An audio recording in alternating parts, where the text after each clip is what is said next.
우리 지난주에 이어서 오늘도 거듭난 성도의 특징을 한번 살펴볼 텐데요. 이 거듭나다. 뭐가 거듭나는 거예요, 여러분? 예,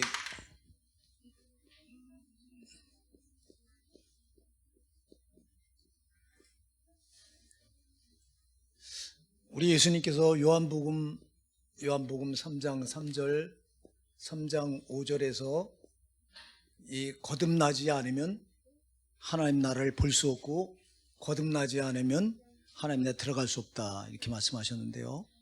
이제 거듭난다고 하는 게 뭐가 거듭난다는 말이 뭐 다시 태어난다 이런 뜻인데요. 뭐가 다시 태어나는 거죠? 자, 사람은 두 가지로 이루어졌죠. 사람은 뭐로 이루어졌죠? 육신 그리고 또 뭐? 영혼. 이 두 가지로 이루어졌습니다, 여러분. 창세기 2장 17절에서 하나님께서 인간에게 최초의 약속을 세우시는데 그 약속이 선악을 알게 하는 나무의 씨가를 따먹지 마라. 먹는 날에는 너희가 정령 죽으리라. 반드시 죽으리라. 그 선악과를 따먹었어요? 안 따먹었어요? 마귀의 미혹에 빠져서 선악과를 따먹었어요. 그럼 하나님은 하나님 말씀 1.1획도 변개가 있어요? 없어요? 변개가 없어요. 정령 죽으리라 그래서 죽어요. 그래서 이 두 가지가 다 죽는 거예요, 사람은. 육신도 죽고 영혼도 죽어요. 근데 어머니 모태로부터 태어날 때 육신은 살아서 태어나요. 이거는 살아서 태어나요. 근데 문제는 모태에서 태어날 때 이 영혼이에요. 영혼은 죽어서 태어나요, 이게요. 예. 자, 영혼의 기능이 있다고 그랬죠. 영혼의 기능이 뭐죠? 하나님을 알고 하나님과 뭐 하는 거죠? 교제하는 거예요. 이게 하나님을 알고 하나님과 교제하는 게 이게 영혼의 기능이에요, 이게요. 근데 죄로 인해서 우리 영혼의 모양은 있는데 기능이 죽어요, 이게. 그래서 어머니 뱃속으로부터 태어나면서부터 영혼의 기능이 죽어서 하나님을 알 수도 없고 하나님을 찾지도 않아요. 영혼의 기능은 하나님을 알고 하나님 찾아서 하나님과 교제하는 건데 죄로 이게 죽어 나와요. 영혼의 기능이 죽어서 나와요. 그래서 하나님을 찾지도 않아요. 알지도 못해요. 그래서 어른이 돼도 가만 놔둬도 죽을 때까지 하나님 모르고 살다가 찾지도 않고 그냥 죽어요. 그럼 영혼이 죽어있는 영혼이 가는 곳이 지옥이에요. 영혼이 살아있는 영혼이 가는 곳이 천국이요. 할렐루야. 그래서 여러분 여기서 거듭난다고 하는 건 육신은 잠깐 살아요. 근데 잠시 이것도 시한부로 살죠. 시한부로. 뭐죠? 시편 90편 10절에서 사람의 연수가 70이요 강건하면 80이라도 그 연수의 자랑은 수고와 슬픔뿐이 신속히 가니 우리가 날아가나이다 이렇게 고백을 하고 있어요. 자, 70, 80 산다고 말해요. 지금 뭐 의학이 발달돼서 100세 산다고 그러는데 이게 70 여러분 아담은 몇 살까지 살았죠? 아담 몇 살까지 살았어요? 예? 930년을 살았죠. 아담이 930년. 성경에 제일 많이 산 사람이 누구죠? 무두셀라. 몇 살? 969세. 969년을 살았어요. 무두셀라가. 아담은 930년. 선악과를 안 따먹었으면 930년만 사는 게 영원히 사는 거예요. 근데 선악과를 따먹는 말에 육신도 930년 살고 죽어. 근데 이 영혼은 기능이 죽어 나와. 이때부터 죽어. 예. 그래서 이 영혼이 죄로 이렇게 죽어요. 기능이 죽어서 하나님을 알고 하나님과 교제해야 되는 영혼의 기능이 죽어서 하나님을 알지도 못하고 하나님 찾지도 않고 하나님 교제 없이 살아가요. 이게 하나님을 모르는 사람들의 모습이에요. 자, 그런데 우리는 교회 안에 들어와서 예수님을 영접하는 순간 죽어있던 우리 영혼의 기능이 살아났어. 할렐루야. 영혼이 거듭나니까 이제 여러분 영혼이 죽어있을 때는 영혼이 죽어있는 건 반응도 안 하잖아요. 죽어있는 건 발로 빵빵 차봐. 움직이지도 않아요. 반응도 못해요.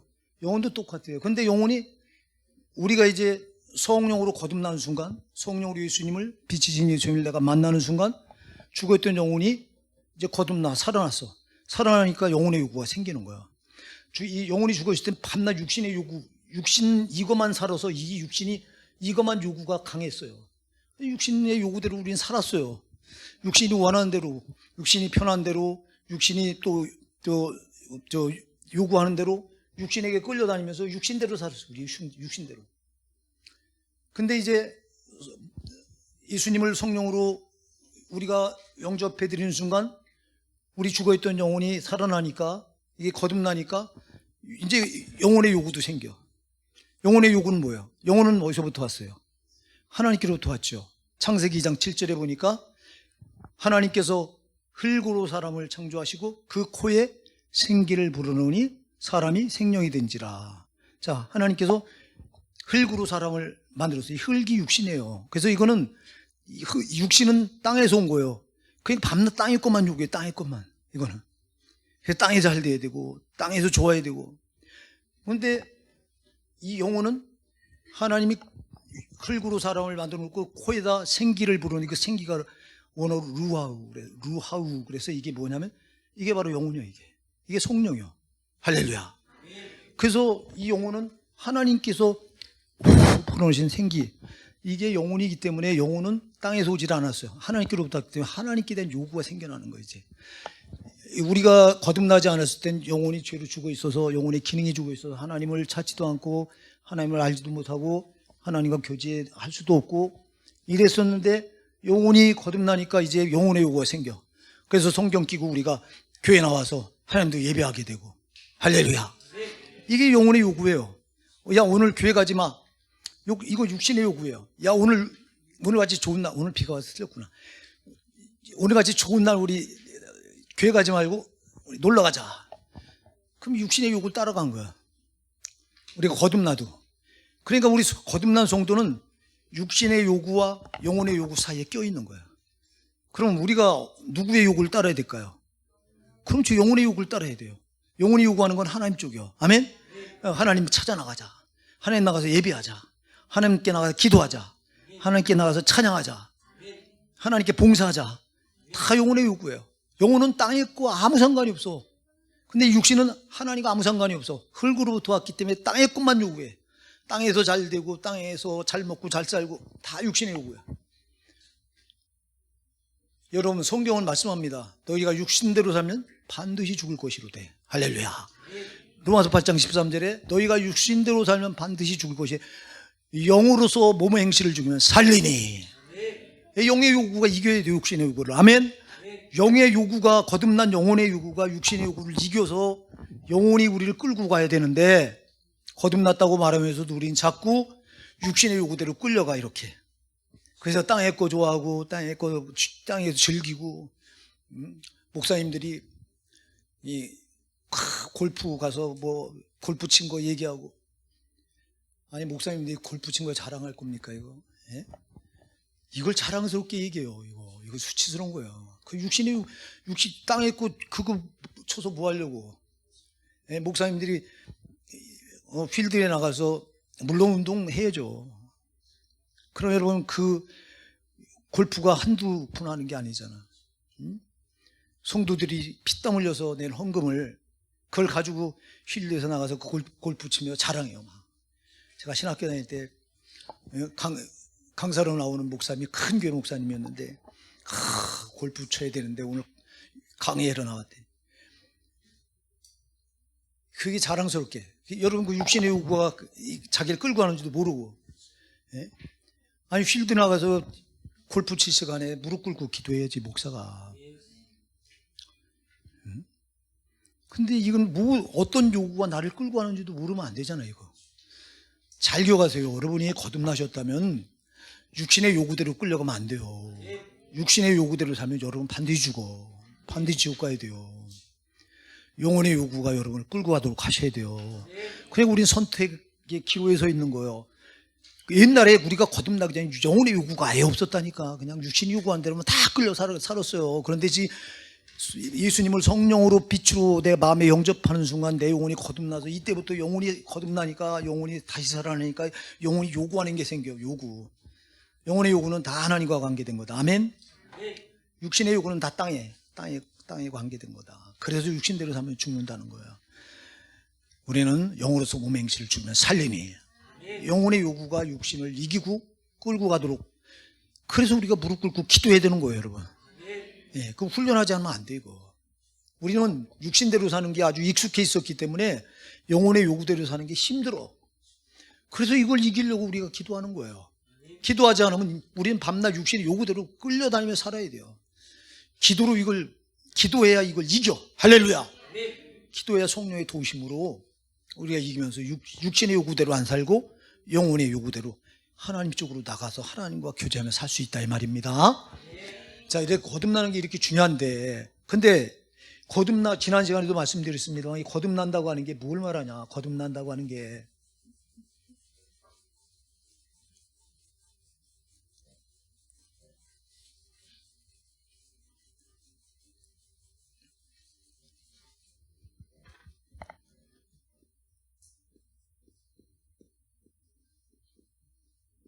이거는 완전한 변화를 말합니다. 따라하세요. 따라해보세요. 완전한 변화. 완전한 변화예요. 자, 변화에 두 가지가 있거든요. 예, 이것도 제가 말씀드린 기억이 나는데요. 여러분, 하나는 물리적인 변화가 있고요. 하나는 화학적인 변화가 있습니다. 네, 약간 좀 어려운 것 같아도 여러분 잘 들으세요. 물리적인 변화는요, 이 겉만 바뀌어지는 거예요. 겉만.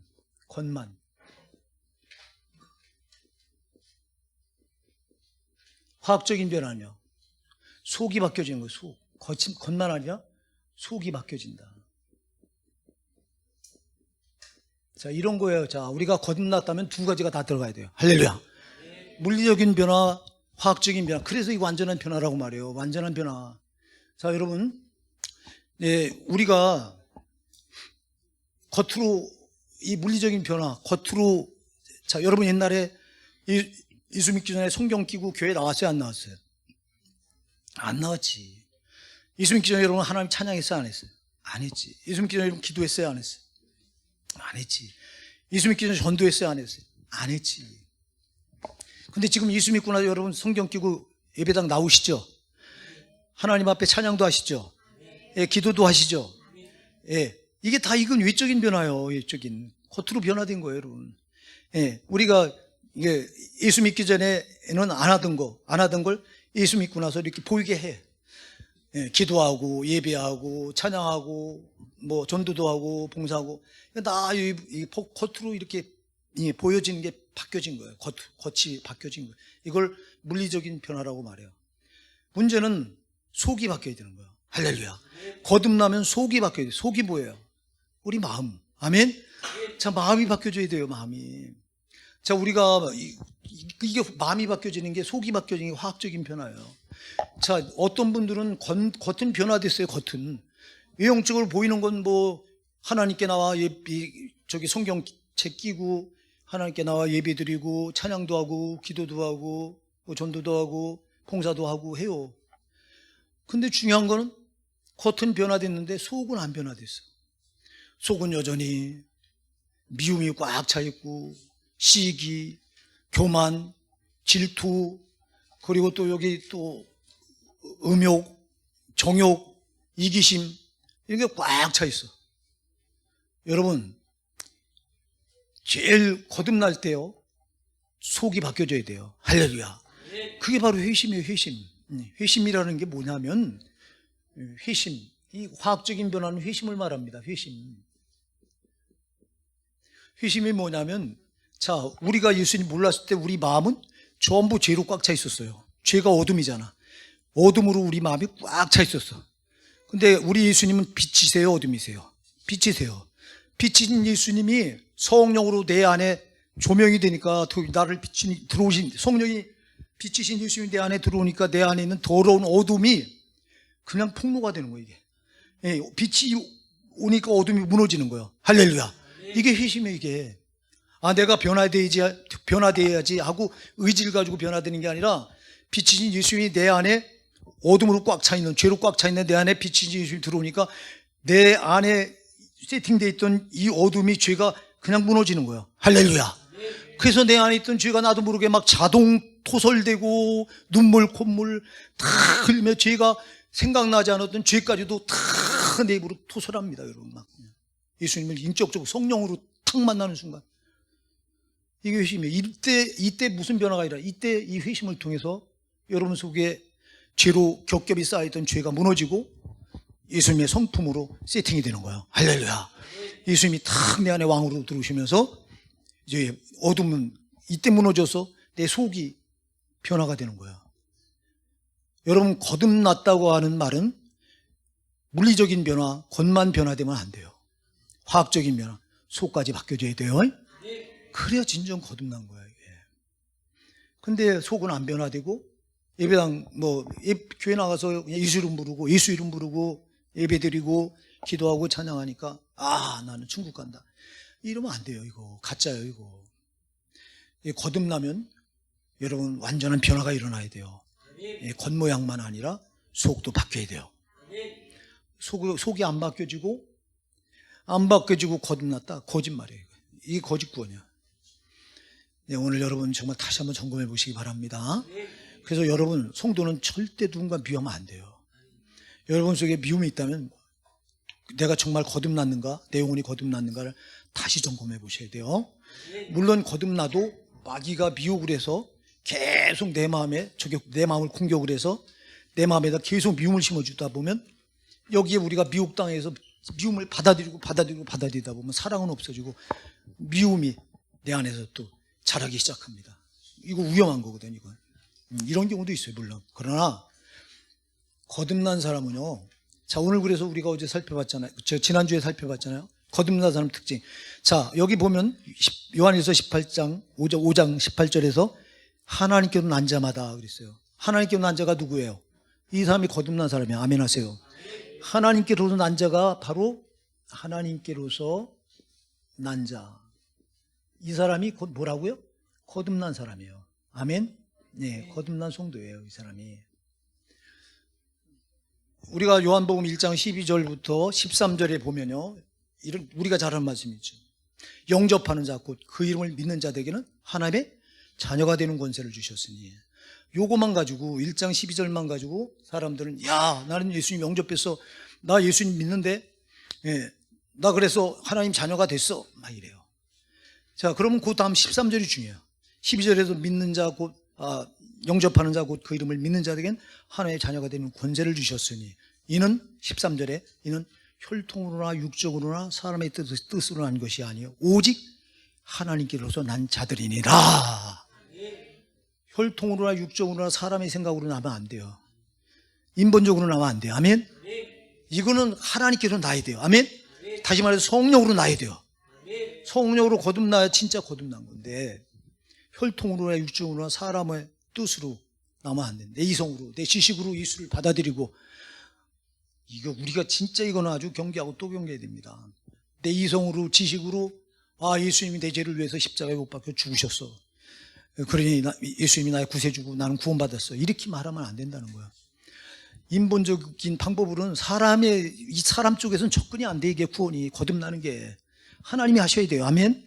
그래서 성령이 하셔야 된다. 할렐루야. 성령으로 거듭나야 된다. 그래서 오늘 요한일서 5장 18절에 하나님께로 난 자마다, 이거는 거듭난 사람을 말하는 거예요. 성령으로 거듭난 사람. 할렐루야.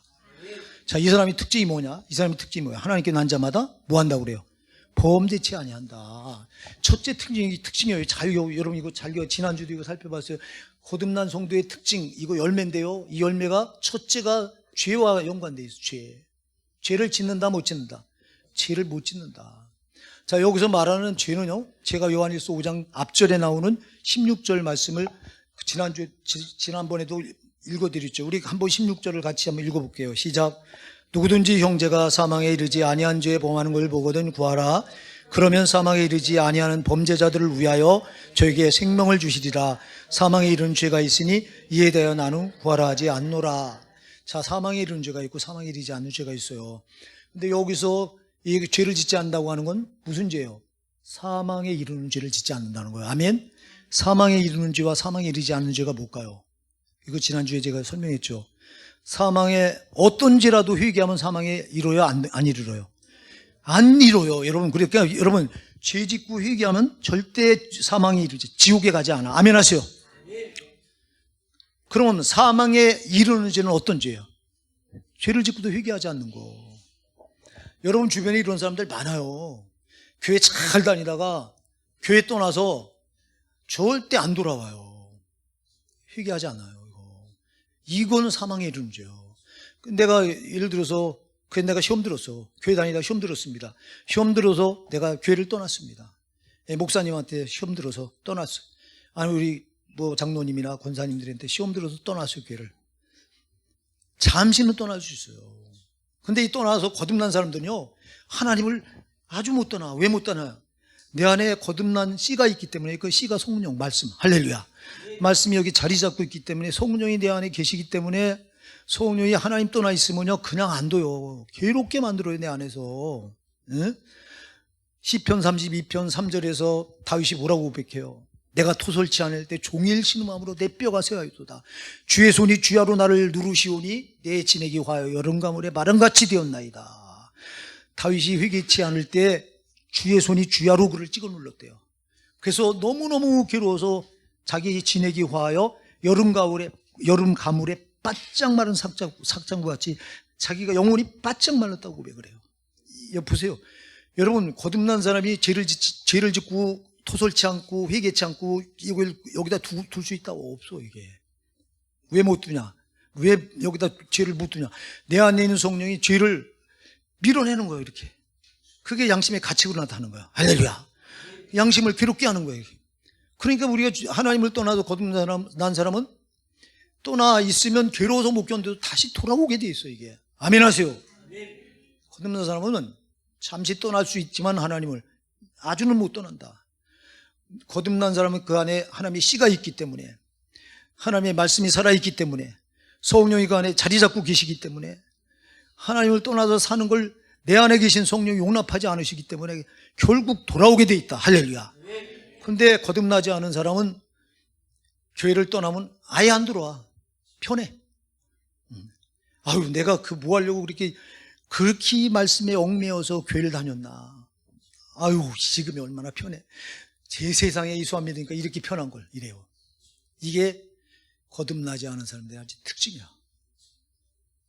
그래서 여기서 하나님께 난 자마다 범죄치 않은 줄 우리가 아노라 그랬잖아요. 죄를 질 수가 없어. 다시 말해서 사망에 이르는 죄를 질 수가 없어. 다시 말해서 죄를 지면 회개하지 않고 못 견딘다. 할렐루야. 이게 거듭난 사람의 특징이에요. 죄를 짓고도 여러분 양심에 가책이 안 오고 마음에 찔림이 없고 아픔이 없다면 가짜예요. 가짜. 그래서 사도행전 7장에서 베드로가 이스라엘 백성들을 향해서 너희가 예수를 죽였도다, 십자가에 못 박아 죽인 너희들은 살인자다 막 외쳤을 때 그 말을 듣고 마음에 찔렸다고 그랬거든요. 베드로와 다른 사도들에게 물어가로되 형제들아 우리가 어찌할꼬 이래요. 네? 사도행전 2장 38절입니까? 또 사도행전 7장에 56절 이하에 보면 똑같은 설교를 스데반이 해요. 너희가 예수를 십자가에 못 박아 죽인 살인자리라고 막 책망을 합니다. 그때 저들도 그 말을 듣고 마음이 찔렸다고 그랬습니다. 찔려서 저들이 한 짓은 뭐였죠? 저를 향하여, 스데반을 향하여 뭐 했다고요? 이를 갈았다고 그랬어요. 이를 가니까 스데반을 향해 돌을 집어 던져. 여러분, 하나님 말씀은 의의 검이기 때문에 죄를 반드시 찔러가는데, 이때 죄를 찔러올 때 내가 어떻게 반응하느냐. 거듭난 사람은요, 회개하는 거예요. 아, 내가 잘못했구나. 알아요, 이게. 그래서 죄가 나를 내 죄를 찔러올 때, 말씀의 검이 나를 찔러올 때, 말씀은 날선검이라고 그랬잖아요. 말씀이 나를 찔러올 때, 거듭난 사람은 어찌할꼬 하고 회개하게 돼 있어. 거듭나지 않은 사람들은요, 말씀이 찔러올 때 말씀을 대적하는 거예요. 말씀을 밀어내는 거예요. 잘 기억하시기 바랍니다. 여러분이 말씀 앞에서 어떤 반응을 보입니까? 그래서 설교자가 설교를 할 때요, 회중의 반응은 두 가지예요. 하나는 설교하는 설교자를 보고 설교자의 말씀을 듣고 가슴을 찢고 회개하는 사람들이 있는가 하면, 어떤 사람들은 설교자를 이를 갈아요. 나를 공격한다고. 나를 저 말씀으로 지금 나를 공격한다고. 이게 거듭나지 않은 사람의 특징이에요. 이게. 여러분, 거듭난 사람은 하나님 말씀을 반드시 의의 검으로 받아서 죄를 뱉어내게 돼 있어요. 거듭난 사람은 죄를 뱉어낸다니까. 거듭난 사람은 죄를 삼켜 계속. 말씀의 검이 찔러가는데도 회개하지 않아. 오히려 말씀을 대적해. 말씀을 전하는 자를 미워해. 그래서 여러분, 여기 거듭난 사람 죄에 대한 감각이 남달라요. 이게 첫 번째 특징이에요. 그래서 물론 죄를 짓지 않는다 이 말은 사망에 이르는 죄를 짓지 않는다는 거예요. 다시 말해서 죄를 짓고도 회개하지 않을 수가 없다는 거예요. 거듭난 사람은 죄를 지면 반드시 죄를 가슴에 품고 못 살아. 아멘? 뱉어내게 돼 있다. 이게 회개라고. 회개. 예. 거듭남의 특징은 회개다. 할렐루야. 누가 회개하라고 시키는 게 아니야. 내 안에 계신 이 하나님의 씨, 말씀이, 성령이 죄를 밀어내기 때문에 토설할 수밖에 없다. 다윗이 결국은 토설하죠. 그죠? 자, 이제 그래서 죄에 대한 감각이 이렇게 남다르다. 이 거듭난 사람이 죄를 지을 수 없다 이 말은 또 고범죄를 지을 수가 없다는 거예요. 여러분, 고범죄. 예. 회개를 말하지만 두 번째는 고범죄. 이 고범죄를 신약 성경에 와서는 이걸 짐짓죄라고 말합니다. 짐짓죄. 자, 여러분들이 시편 19편 13절에 보면요. 한번 열어줘 보세요. 예. 자, 시작. 또 주의 종으로 고범죄를 짓지 말게 하사 그 죄가 나를 주장치 못하게 하소서. 그리하시면 내가 정직하여 큰 죄에서 벗어나리이다. 할렐루야. 자, 여기 고범죄가 나오죠. 이것을 히브리서 10장 26절, 히브리서 10장 26절 한번 열어줘 보실래요? 자, 시작. 우리가 진리를 아는 지식을 받은 후 짐짓죄를 범한즉 다시 속지 않은 제사가 없고. 짐짓죄가 나와요. 똑같은 거예요. 구약에서는 시편 19편 13절에서는 고범죄라고 말하고 있는데 히브리서 10장 26절에 와서는 이걸 짐짓죄라고 말해요. 이게 무슨 죄인지 알겠죠? 무슨 죄일까요 이거요? 짐짓죄, 고범죄가 뭐예요? 고의적으로 짓는 죄예요. 고의적으로. 자, 여러분, 거듭난 성도는 고의적으로 죄를 질 수 없다. 아멘 하세요. 자, 고의적인 죄가 뭐냐? 고의적인 죄가 뭐냐? 이게 고의적인 죄인데요. 고의적인 죄. 이거는요, 죄를 모함하는 죄예요. 모함이 뭐예요? 죄를 모여서 죄를 작당하는 거. 여러분, 죄를 작당하는 거. 거듭난 성도 이거 못해요? 절대 안 되는 거예요, 여러분. 자, 죄를 지으려고 작당하는 자가 누구예요? 마귀예요, 이거요. 여러분, 시편 140편에 보면 저것들은 우리 믿는 성도를 치려고요. 우리 앞길에 줄을 쳐놓고 올무를 쳐놓고 그물을 쳐놓고 함정을 파서 우리를 거기다가 얽어매려고 날마다 모여서 모의한다고 그랬어요. 시편 140편 1절로 5절에 보면 저 마귀는 이렇게 모의를 해요. 죄를 꾸며요. 이렇게 모여서 어떻게 하면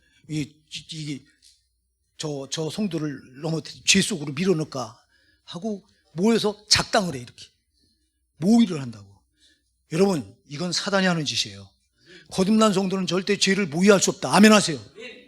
안 되는 거. 이게 고범죄예요. 이거 무서운 죄예요. 이거 짐짓죄. 이거 여러분, 성도는 어쩌다가 죄는 져요. 우리가 육신을 입고 있기 때문에 어쩌다 죄를 못 이기니까, 이 육신을 입고 우리가 죄를 이기는 사람 아무도 없기 때문에, 우리가 죄를 안 질 수 있는 사람은 아무도 없어. 그러나 문제는 뭐냐?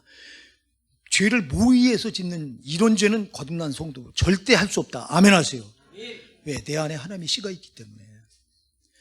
여러분, 그래서 여러분들이 누구를 해치려고 죄를 모의하거나 이런 데 여러분이 가담하고 있다면 여러분이 지금 거듭나는가를 다시 한번 돌아보시기 바랍니다. 절대 거듭난 성도는 고범죄, 이 짐짓죄를 질 수가 없어. 고의적으로 죄를 질 수가 없다. 남을 해치기 위해서 모의하는 죄를 꾸밀 수가 없다. 아멘? 이게 거듭난 성도의 특징이에요. 그래서 여러분, 이 제일 나쁜 게요, 죄를 모의하는 거예요. 예. 죄는 여러분 우리 영혼을 지옥까지 끌고 들어가는 걸 우리가 아는데 어떻게 죄를 우리가 모의해요? 할 수가 없죠. 예. 근데 교회 안에 이런 일이 벌어져. 목사 하나를 내쫓으려고 장로들이 모여서 모의를 해요. 이거 사단의 회입니다, 이게. 교회 안에요, 예수 이름을 부르면서도 사단의 종 노릇하는 자들이 교회 안에 얼마나 많은지 몰라요. 응? 아니, 목사 하나, 우리 교회는 내가 은퇴하더라도 절대 그런 일은 절대 벌이면 안 됩니다. 목사를 몰아낸 자들은요, 그는 자손대대로 저주를 받아요. 절대 하지 마세요. 하나님께서 이렇게 세운 종을 하나님이 다루게 하셔야지 사람이 못 다루는 거예요. 근데 이걸 모여서 작당을 해요. 목사를 어떻게 하면 쫓아낼까 하고. 예? 난 장로들이요, 목욕탕에 모여서, 우리 교단은 그런 장로들이요, 우리 교단은 장로님들이 진짜 훌륭해요. 타교단이요, 어느 교라고 제가 말을 하면 안 되니까. 목욕탕에 모여서요, 자기 이 교회 목사를, 예, 당신의 모습은 세경을 얼마나 줘? 이렇게 물어본대요. 기가 막히죠. 세경을 얼마나 받냐고. 우리 교회 일꾼이요, 그냥 아주. 저들이 부려먹는 일꾼, 장로들이 부려먹는 일꾼으로 취급해요. 그러면서 모의를 해요. 어떻게 하면 몰아낼까? 세경을 많이 받고 있는데 좀 덜 줄 수 없나? 이게 모의예요, 이게 고범죄, 이게 침짓죄요. 절대 안 된다. 침짓죄 안 됩니다. 고의적으로 짓는 죄는 절대 안 됩니다. 죄를 모의하는 거 절대 안 됩니다. 여러분, 그런 데는 가담하면 안 됩니다. 예, 그 다음에 오늘 지가 지난주에 두 번째 특징이 있다. 두 번째 열매가 있다. 거듭난 성도를 거듭난지 아닌지 뭐라 할 수 있냐? 죄를 보면 안다. 두 번째는 뭐가 있다? 두 번째는 예배다. 아멘. 예, 예배가 두 번째 특징이에요. 시편 50편 5절에서 나의 성도를 내 앞에 모으라. 고치사로 나와 언약한 자니라. 할렐루야. 예, 성도는요, 하나님과 뭐로 언약했어요? 예배로 언약한 거예요. 아멘. 야, 내가 너를 구원할 테니, 내가 애국 같은 세상에서 너를 교회로 불러낼 테니 너는 이제 나만 예배해. 할렐루야. 이거요. 자, 우리가 옛날에 예수 몰랐을 때는 온갖 죄로 살면서, 세상과 짝하고 죄로 살면서 누구를 예배했냐? 부지부식간에 나도 모르게 마귀를 예배한 거예요. 마귀를 경배하고 살았던 거예요. 지금은 아니에요, 여러분. 지금 예수 피로 값주고, 우리 예수님께서 자기 십자가에 흘리신 피로 우리를 마귀에게 값을 지불하고 우리를 마귀 손아귀에서 이끌어내는 순간 우린 예배 대상이 바뀐 거예요. 우리 예배 대상은 오직 우리 하나님이십니다. 예. 그래서 우리는 하나님을 예배하도록 부름받은 거예요. 할렐루야. 예배는 두 가지가 예배입니다. 이렇게 우리가 모여서, 하나님께 이렇게 모여서 지금 여러분 하나님 앞에 이렇게 예배 드리시죠? 예, 이거 예배예요, 이거. 자, 이렇게 하나님을 만나서 하나님 주시는 말씀을 공급받고 하나님 주시는 믿음을 가지고 또 우리가 저 험한 세상을 향해 달려나갑니다. 그럼 여러분, 하나님 앞에 나와서 드린 것만 예배가 아니에요. 성도는 예배당 밖을 나가서 세상에 나가서 사는 것 자체가 예배인 줄 믿으시기 바랍니다. 그게 바로 그 로마서 12장 2절로 3절 한번 열어줘 보실래요? 로마서 12장 2절로 3절 시작. 너희는 이 세대를 본받지 말고 오직 마음을 새롭게 함으로 변화를 받아 하나님의 선하시고 기뻐하시고 온전한 뜻이 무엇인지 분별하도록 하라. 여기까지 2절만. 자, 이게 여러분 생활 예배. 따라하세요. 생활 예배. 예, 우리가 성전 예배만 예배가 아니에요. 생활도 예배가 돼요. 아멘. 그럼 생활로 예배 드리는 게 뭐냐? 이 세대를 본받지 말고 오직 마음을 새롭게 함으로 하나님의 변화를 받아서 하나님의 선하시고 기뻐하고 온전한 뜻이 무엇이 분별하며 사는 거. 아멘. 이게 생활 가운데 예배예요. 예배. 그러니까 여러분, 성도는 24시간이 다 예배인 줄 믿으시기 바랍니다. 우리가 예수님 몰랐을 때 마귀한테 속해서 24시간을 마귀를 경배했어. 우리 마귀를 예배했어요. 부지부식간에. 근데 이제는 마귀를 절대 예배하면 안 되고 하나님을 예배해야 됩니다. 예배는 성전 나와서 드린 예배가 있고 생활 예배가 있다. 근데 성전 예배가 기초다. 할렐루야. 자, 기초가 중요하다고, 기초가. 그죠? 자, 이 성전 예배, 생활 예배, 성전에 나와서 드린 예배, 그 다음에 성전 밖에 나가서 생활, 삶의 현장에서 드린 예배, 이게 생활 예배죠. 성전에 드린 예배,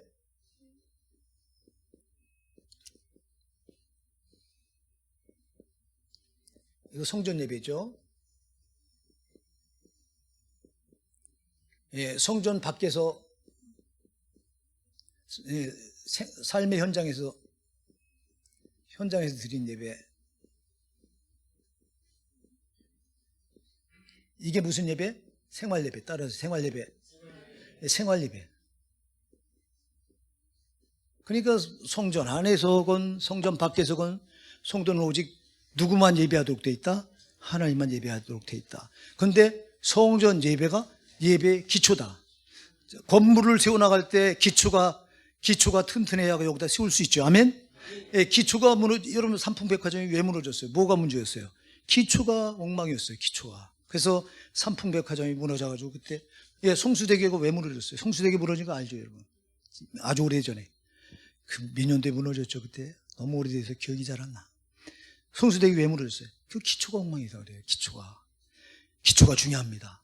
그래서 여러분 예배도 기초가 있어요. 기초가 성전에 나와서 하나님께 드린 예배가 이게 기초가 돼서 여기다 생활 예배가 쌓아 올려져 가야 된다. 아멘. 그래야 이 예배가 하나님 앞에 온전한 예배가 돼요. 성전 예배는 엉망이고 밖에 나가서 생활 예배 될 수가 없어요. 이거는. 자, 우리가 성전에서 지금 하나님 만나서 하나님께로부터 교통하면서 하나님 말씀을 받고 내가 또 이 시간에 하나님 주신 은혜와 또 세임과 영적인 세임을 공급받고 믿음을 여기 공급받아서 이걸 가지고 세상 나가서 생활 현장에서 이걸 붙들고 살 때 생활 예배가 되는 거지. 여기서 공급받지 않은 걸 어떻게 내가 세상 현장에 나가서 삶의 현장에서 뭘로 다 여러분 세상을 이기냐고, 어떻게 이 세대를 본받지 않을 수 있냐고, 어떻게 우리가 오직 마음의 변화를 받아서 정말 새롭게 함으로 하나님의 선하시고 온전하시고 선하시고 기뻐하신 뜻 어떻게 뭘로 분별할 수 있냐고. 성전 예배에 나와서 여기서 받으신 하나님 말씀 가지고 은혜 가지고 믿음 가지고 이걸로 여러분 세상 나가서 생활 예배를 쌓아나가는 거라고. 그러니까 성전 예배가 중요하다고요. 그러니까 여러분, 그래서 거듭난 성도는 이렇게 아주 예배가 이게 예배에 생명을 건다. 할렐루야. 예배 제일 성전 예배를 소홀히 할 수가 없다. 성전에 나와서 하나님께 드린 예배를 소홀히 할 수가 없다. 주일 성수도 안 해. 이 무슨 거듭난 성도예요. 여러분, 그래서 거듭나면 예배가 달라집니다.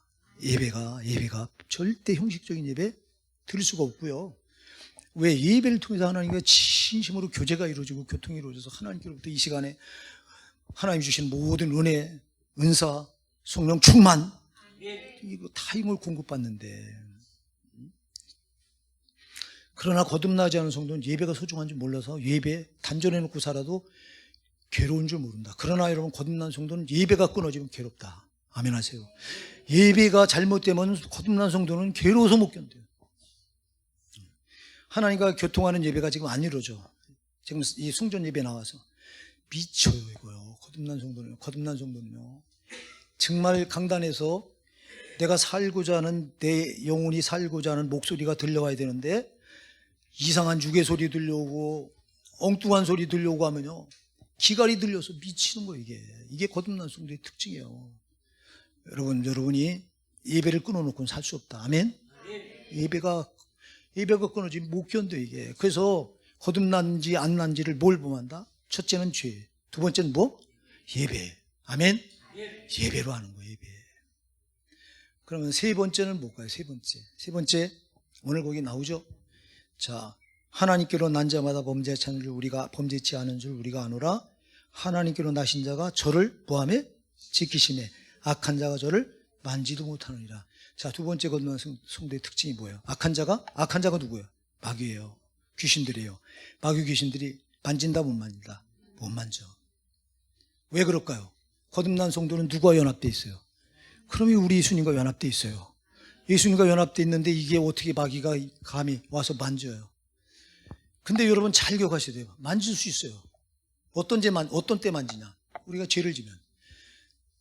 예, 여러분, 죄를 지면요, 요한일서 3장 8절에서 죄를 지는 자는 마귀에 속하나니. 한번 열어줘 보세요. 요한일서 3장 8절. 우리가 너무 잘 아는 말씀. 자, 시작. 죄를 지은 자는 마귀에 속하나니 마귀는 처음부터 범죄함이니라. 하나님의 아들이 나타나는 마귀의 일을 멸하심이니라. 자, 죄를 지은 자는 누구에게 속해요? 마귀에게 권리가 넘어가. 잘 기억하세요. 우리가 거듭난 성도는 권리가 누구에게 있냐면 우리 예수님께 있어요. 아멘. 예수님이 권리를 딱 가져. 내가 거듭나면 예수님이 권리를 가졌다고 하는 마귀의 권리 못 갖는다는 거예요. 그래서 못 만져. 근데 우리가 죄를 짓잖아요. 죄를 주면 순식간에 권리가 누구에게 넘어가요? 마귀에게 넘어가는 거예요. 이때부터 마귀가 우리를 농락하기 시작하는 거예요. 그러니까 여러분, 성도가 제일 나쁜 게 뭐냐? 죄 짓는 거예요. 아멘 하세요. 죄를 지면 저놈이 기다렸다가 권리가 자기한테 넘어오니까 이때부터 공격을 가해오는 거예요. 그래서 여러분, 우리가 죄를 멀리 하셔야 됩니다. 어쩌다가 우리가 육신이 약해서 죄를 졌다면 그대로 가만 놔두면 안 됩니다. 빨리 회개해서 죄를 치워내야 됩니다. 죄를 치워내야 이게 권리를 주장을 못합니다. 근데 이걸 모르니까, 이 영적인 세계를 모르니까 죄를 짓고도 그냥 놔둡니다. 그냥. 그런 마귀가 이거 잘 됐다고 기다렸다가 이놈이 권리가 자기한테 넘어오니까, 권리가 넘어가도요, 이놈은 하나님께 또 꼭 허락을 받아야 돼요. 예, 여러분들 이거 욥기서 가서 보면요, 욥기서 1장 2장 두 번 마귀가 욥을 시험할 때, 욥에게 고난을 줄 때 하나님 허락을 꼭 받습니다. 하나님 허락을 성도는 아무리 권리가 마귀 저한테 넘어가도요, 하나님께 권리가 나한테 넘어왔습니다. 우리 세라가 죄를 졌으니 마귀가 기다리고 있다. 스라를 내가 마음대로 할 권리가 나한테 넘어왔습니다. 하나님, 내가 스라를 내 마음대로 하겠습니다. 이렇게 못하는 거예요. 왜? 스라는 하나님께서 피로 값주고 사신 하나님의 자녀이기 때문에 허락을 받아야 돼, 마귀가. 그런데 중요한 건, 하나님도 죄를 지면 마귀의 권리 가지고 주장할 때 하나님이라고 함부로 안 돼, 이렇게 못하는 거예요. 그래서 죄가 나쁜 거예요. 여러분 잘 기억하세요. 죄를 짓게 되면 마귀가 권리가 마귀한테 넘어가서 저님이 우리를 해할 수 있는 권리를 가졌는데, 그 권리를 가져도 반드시 하나님 허락하셔야 된다. 아멘. 그래서 하나님은 죄를 우리가 짓게 되면 마귀한테 권리가 넘어가기 때문에 적의 때를 쓰면 하나님도 공의의 하나님이기 때문에 하나님 권력을 가지고 안 돼, 이렇게 못하는 거예요. 다만 허락을 하시는데 하나님이 제한을 해주시고요, 어디까지만 건드릴 수 있도록 제한을 해주시고, 또한 하나님이 이걸 통해서 죄를 지은 나에게 빨리 깨닫고 돌이키라고 고난 주시는 거예요. 허락을 하시는 거예요. 예. 그래서 여러분, 하나님께 거듭난 자는 사단이 손을 댈 수가 없어. 원칙은 그런 거예요. 근데 우리가 죄를 지면 권리가 사단이 나와서 저놈이 손을 댈 수 있어요. 그래서 죄를 짓고 놔두지 마시고요, 먼저는 죄를 짓지 않으려고 애를 쓰시고요, 우리가 육신이 약해서 죄를 졌다면 그냥 놔두지 마시고요, 빨리 회개하시기 바랍니다. 회개가 상칙이에요, 그냥 회개가. 예? 그 다음에 네 번째 특징이 있죠. 자, 우리 19절을 한번 읽어볼게요. 시작. 또 아는 것은 우리는 하나님께 속하고 온 세상은 악한 자 안에 처한 것이며. 자, 거듭난 사람 누구에게 속하죠? 하나님께 속해요. 나머지 온 세상은 누구에게 속해요? 악한 자에게 속해요. 잘 기억하세요. 거듭난 성도만 누구에게 속한다? 하나님께 속하는 거예요. 하나님께 속했다고 하는 건 여러분 잘 기억하세요. 세 번째 지금 이건데,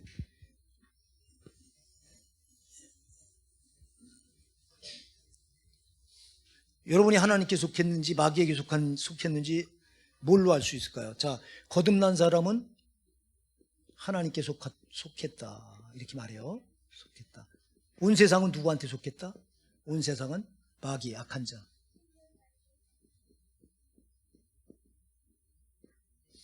자, 그러면 내가 거듭나서 난 하나님께 속했다. 예. 여러분 이 자리에 앉아 계신 여러분 다 하나님께 속한 줄 믿으시죠?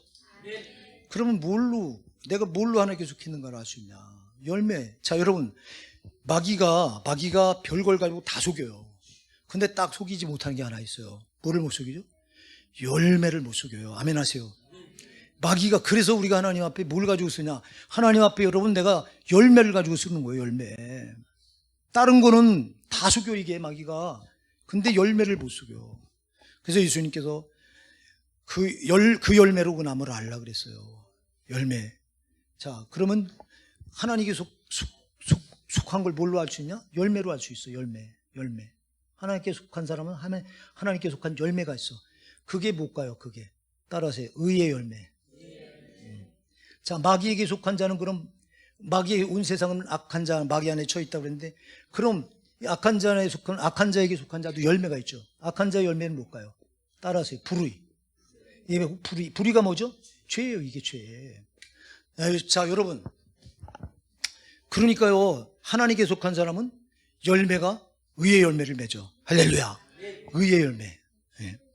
불의 열매가 아니에요. 죄 열매가 아니에요. 그래서 말하는 거 보면, 말하는 것도, 행동하는 것도, 생각하는 것도, 거듭난 사람은 죄의 열매를 맺을 수가 없어. 말하는 것도 의의 열매, 생각하는 것도 의의 열매, 행동하는 것도 의의 열매. 이게 여러분 거듭난 사람의 특징이에요. 근데 거듭난 사람은 불의의 열매를 맺어. 세상 나가서 온갖 방탕한 짓 다 하고, 도박하고, 술 먹고, 마약하고, 음란하고, 동성애하고, 이거 다 불의의 열매예요. 그럴 수 없어요. 그래서 거듭난 사람은, 하나님께 속한 사람은 의의 열매를 맺게 돼 있다. 불의의 열매를 맺을 수가 없다. 불의의 열매를 맺을 수가 없어요. 잠시 불의한 죄에는 빠질 수 있지만 그 죄에 계속 머물러 있을 수가 없어. 거듭난 성도는. 자, 그 다음에 마지막 우리 20절 시작. 또 아는 것은 하나님의 아들이 이르러 우리에게 지각을 주사 우리로 참된 자를 알게 하신 것과 또 우리가 참된 자 곧 그의 아들 예수 그리스도 안에 있는 것이니 그는 참 하나님이시오 영생이시라. 자, 하나님의 아들이 이르러 우리에게 지각을 주신다. 자, 여러분이 거듭났으면요, 사람의 지혜가 아니에요. 하나님 주신 지혜로 살 수 있어요. 아멘. 자, 하나님의 아들이 이르러 우리에게 지각을 준다 그랬는데 이게 성령의 지혜예요.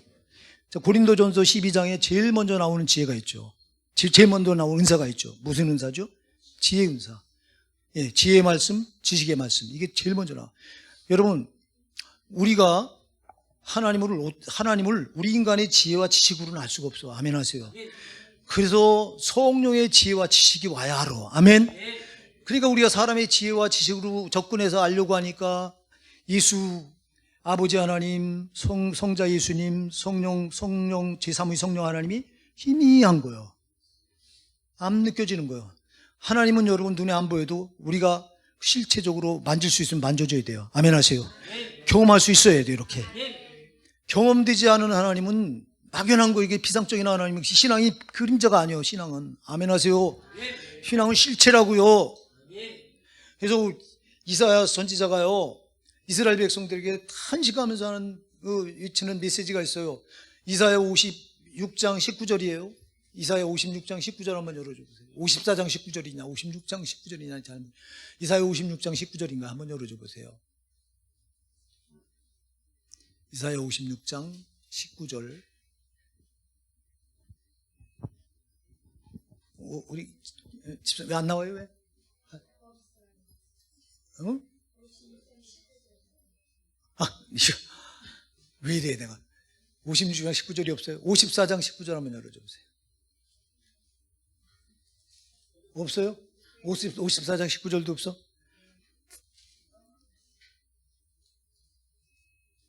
아, 46장 19절. 이래요 이게. 이제 나이 먹으니까. 이사야 46장 19절 없어요? 거기도 없어? 이거 웬일이야? 나는 흑암한 곳에서 너에게 은밀히 말하지 아니었으며. 45장 19절이랍니다. 이사야 45장 19절. 시작 읽어보세요. 나는 흑암한 곳에서 은밀히 말하지 아니었으며 야곱 자손에게 너희가 나를 헛되이 찾으라 이르지 아니하노라. 나 여호와는 의를 말하고 정직을 고하느니라. 자, 이스라엘 백성들에게 답답해서 이사야 선지자가 말해요. 나는 흑암한 곳에서 은밀하게 너에게 말하지 않았다. 난 드러내고 너에게 말했다. 아멘. 야곱 자손의 이르기를 나를 헛되이 찾으라 이르지 아니했다. 나는 너희가 이렇게 생각하는 좀 희미한 그림자 같은 존재가 아니야. 나는 실체적인 존재야 이 말이야. 아멘. 진짜 하나님은 여러분 경험돼서 만져지고 느껴질 수 있어야 된다고요. 그래서 요한일서 1장에 태초부터 있는 말씀에 관하여는 우리가 귀로 들은 바요 눈으로 본 바에 주목하고 우리 손으로 만진 바라. 예, 체험이 되어져야 되는데, 그러면 여러분 우리 사람의 지혜로, 사람의 지식으로는 하나님께 접근이 안 되는 거예요. 오직 성령의 지혜와 지식으로. 그래서 여러분 이 거듭난 성도는요, 하나님의 지혜와 지식으로 하나님을 알기 때문에 하나님 피상적으로 느껴지는 게 아니에요. 막연한 분이 아니에요. 실질적인 분이에요. 정말 내가 다가가면 만져지는 분이에요. 할렐루야. 이게 성령의 지혜와 지식, 거듭난 사람의 특징이에요. 이게 그러니까 거듭나지 않은 사람은 하나님 말씀을 해도 피상적으로 말하고, 왜 안 하다니까. 이게 내가 아는 것밖에는 표현할 수가 없어요, 인간은. 사랑하는 여러분 제발 거듭나서 거듭난 특징, 열매가 여러분에게 이게 있는가. 지금 5가지를 우리가 살펴봤는데요. 죄된 감각입니다. 둘째는 예배입니다. 예배는 생명처럼, 거듭난 성도는 생명처럼 예배한다. 세 번째는 악한 자가 여러분을 만지지 못한다. 그러나 죄를 지면 권리가 저놈한테 넘어가서 저놈이 여러분을 덤벼들 수 있다. 그래서 죄를 멀리하자. 죄를 졌으면 그냥 놔두지 말고 즉시 회개해서 치워내자. 네 번째는 하나님께로 한 자는 하나님께 속하기 때문에 의의 열매를 맺을 수밖에 없다. 불의 열매, 죄의 열매 맺을 수가 없다. 그 다음에 오늘 5번째, 하나님께서 난 자는 하나님의 지혜로 신앙생활을 한다. 내 지혜가 아니에요. 내 지식이 아니에요. 하나님 성령께서 주시는 성령의 지혜와 지식으로 하나님을 알기 때문에 하나님이 피상적으로 막연하게 느껴지는 게 아니라 실제로 와 닿는다. 여러분, 왜 우리가 신앙생활을 내 마음대로 합니까? 왜 우리가 신앙생활을 껍데기처럼 합니까? 하나님이 안 느껴지니까 그래요. 왜 하나님이 안 느껴져요? 내 이성과 내 지식, 내 지혜로 하나님을 접근하니까 안 되는 거예요. 나를 포기하고 성령의 지혜와 지식으로 접근하면 하나님은 막연한 분이 아니라 실질적인 하나님, 손에 만져지는 하나님이라 이 말입니다. 제발 여러분이 거듭나셔서 이 지금 살펴본 5가지 열매 특징이 저 여러분이 꼭 있기를 바랍니다.